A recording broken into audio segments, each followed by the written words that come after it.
Halo warga YouTube, balik lagi bareng gue Project Zul. Kali ini gue mau nge-review motor gue sendiri, ini Yamaha MX King tahun 2020.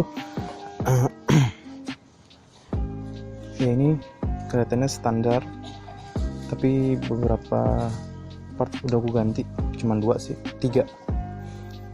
Tapi untuk lebih lengkapnya mari kita review barang-barang dari bagian kaki-kaki dulu.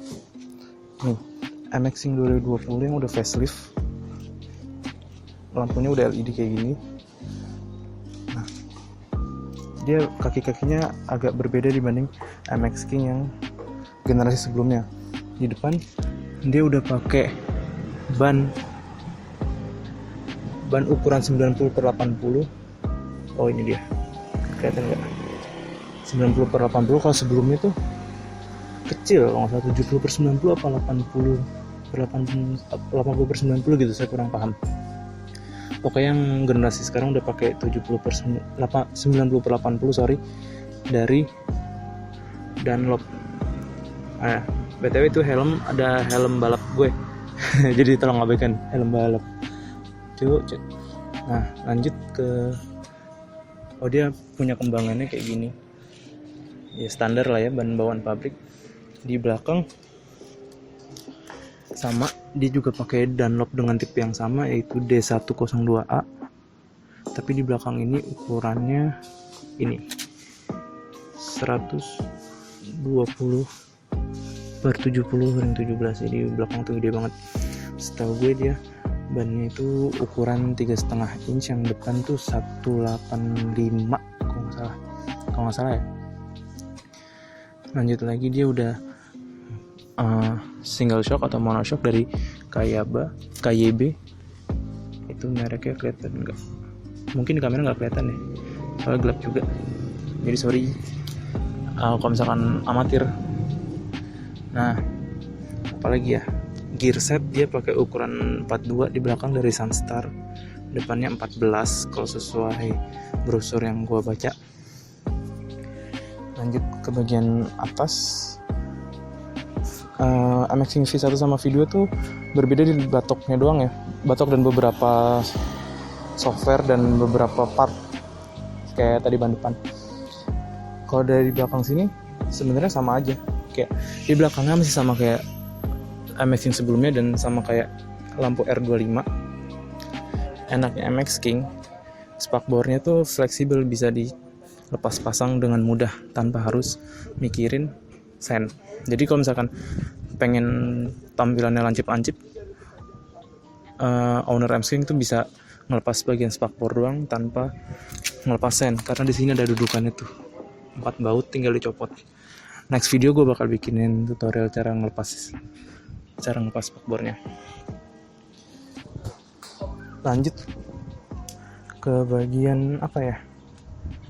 Ke bagian depan kali ya. Di sini MX King yang baru udah pakai lampu LED, yang di tengah itu lampu dim dan yang kanan kiri lampu utamanya. Udah full LED ya. Untuk headlamp maksudnya. Di RL juga udah LED, tapi sen belum. Sen belakang juga belum, tapi lampu belakang udah. Langsung ke kokpit, soalnya kalau body kurang lebih sama semua. Kokpit di sini dia udah full digital. Yang berbeda dari MX King V1 adalah jelas kokpitnya. Pokoknya batok set tuh beda semua. Handle, perhandelan ini beda, kanan kiri tentunya. Di sini udah ada engine cut off, hazard, starter di kanan. Setahu gue ini mirip sama R15 V3. Kalau yang di kiri udah ada lampu dim dan pas beam, sen kanan kiri, klakson, dua tombol di bawah yang merah, nanti gue jelasin. Tampilannya gimana sih? Bentar, kita nyalain.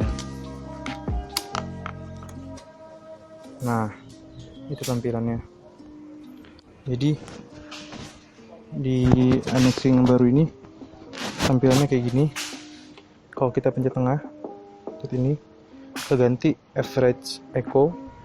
Jadi ini kayak konsumsi bahan bakar per liternya gitu, real time. Jadi kalau lu jalan tergantung kecepatan lu, nanti dia nyesuaiin.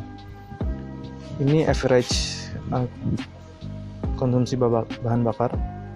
Jadi misalkan selama lu pakai motor ini kecepatannya konstan atau gimana, konstan atau sambil gaspol, ini ntar ketahuan di sini. Ini average kecepatan kilometer per hour, rata-rata kecepatan. Ini odo, trip 1, trip 2, jam. Udah, balik lagi ke jam. Nah, apa aja sih yang membedakan Amexing V1 dan V2? Pertama yang gue tahu ya, dari batok set. Sebentar ini kita matiin dulu.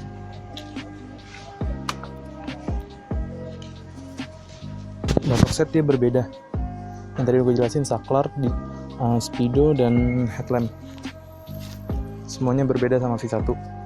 Ban dan spakbor depan ini berbeda. Soalnya setahu gue, sependek pemahaman gue, kalau Amexing V1 dimasukin ban 90/80 dengan merek tertentu itu bakal gasruk. Kalau ini udah nggak aman. Terus ECU soketnya juga berbeda.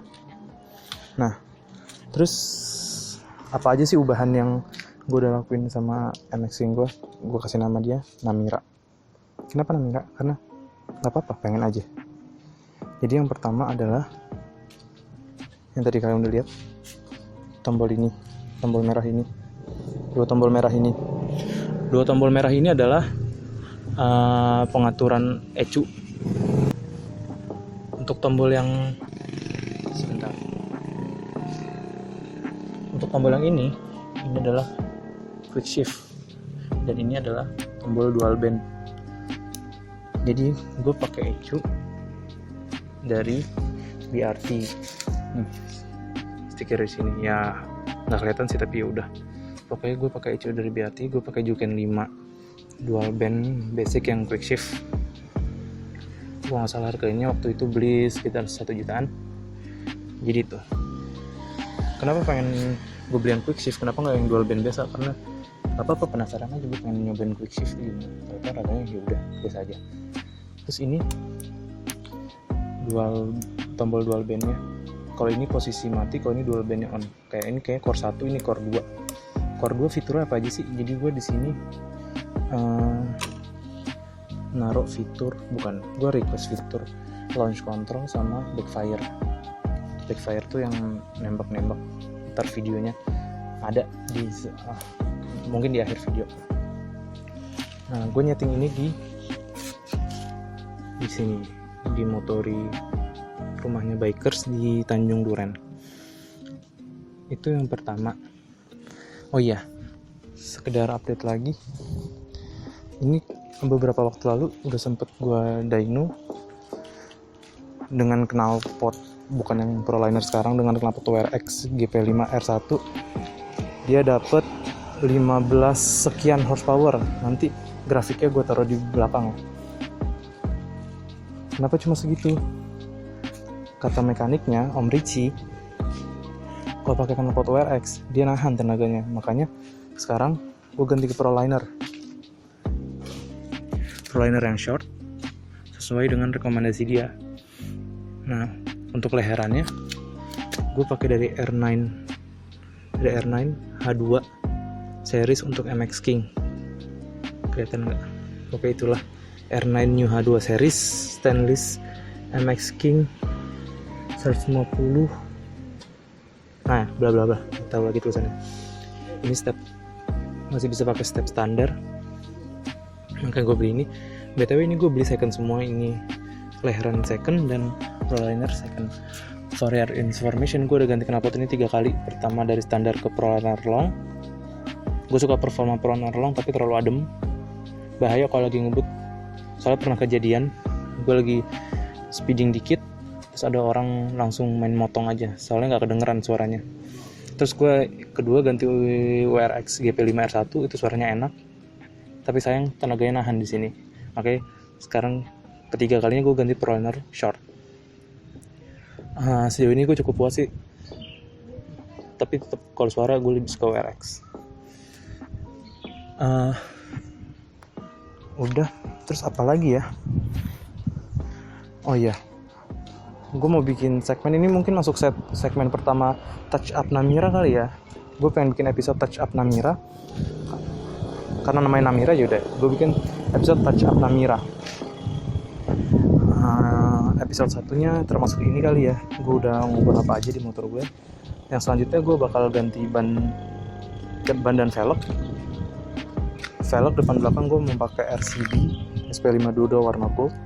Depan mungkin gue masih pakai ban standar karena masih bisa dipakai, berhubung ukurannya 98/80 juga. Nah sedangkan di belakang gue pasti bakal ganti sih, soalnya nggak bisa kan ban belakang ini pun 120 masuk di velg 185. Jadi ban apanya nanti kita lihat aja di video terpisah. Terus apalagi ya, masih banyak sih project yang bakal gue lakuin di motor ini. Jadi udah, mungkin segitu dulu untuk video backfire, dan hasil dynonya bakal gue taruh setelah ini. Ya ketinggalan, gue di sini juga udah ganti spion yang modelnya lebih pipih dari standar. Ini gue harusnya ini tuh ke depan, tapi karena mentok jadi gue ke belakang, jadi posisinya sebenarnya nggak umum aja, tapi ya udahlah, selama gue nyaman nggak apa-apa. Ini gue pakai dari merek MHR, kelihatan nggak tuh tulisannya MHR di situ? Oh ini dia MHR, kebalik kan, nggak apa-apa, yang penting gue nyaman deh makanya. Ini gue beli sekitar 170-an di bengkel temen gue, Joker Garage alias Joker Garage. Ini udah, mungkin baru 3 ubahan itu doang, ECU, spion, dan knalpot. Ditunggu project-project touch up Namira selanjutnya. Gue Project Zul pamit undur diri. Jangan lupa share, comment, like, dan subscribe.